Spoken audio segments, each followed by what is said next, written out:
అన్న 10 రూపాయలే, 10 రూపాయల నా గోంగూర. అయ్యో 5 రూపాయల. ఈ రైతు బతుకు తెలుసా అనే? ఈ రైతు పత్తి బండి ఇచ్చినా, మిర్చి బండి ఇచ్చినా, చెనక్కాయ బండి ఇచ్చినా, ఏం బండి ఇచ్చినా ఏం ఫలితం ఉంది రైతు కాడ?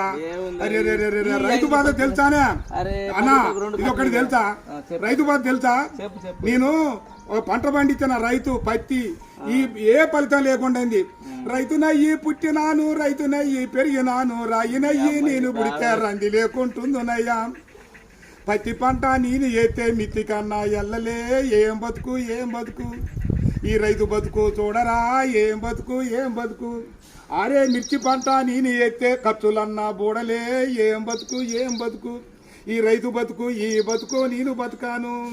పల్లెరుగా ఎల్లో పలుగురాల చేరుగాడ పాములు తెల్లల్లా తిరిగి ఎద్దులాగా ఎద్దు నాగి వానగుంటల నీళ్లు దాగి ముళ్ళ కంచాలెక్కి దూకితే గడ్డి మోపే గొంగడాయే పెంటగడ్డే పక్కల ఎత్తుని అమ్మ బతుకు. ఏం బతుకు ఏం బతుకన్నా ఈ రైతు బతుకు ఏం బతుకు? అయ్యా 5 రూపాయలు అడుగుతావు, 6 నెలల బట్టి సాదుకొని నీ ఇంటికి వచ్చి బండి 5 రూపాయల కోసం అడుగుతావు. ఈ రైతు బతుకు ఎక్కడైనా చూసుకోలేవా? అయ్యయ్యో.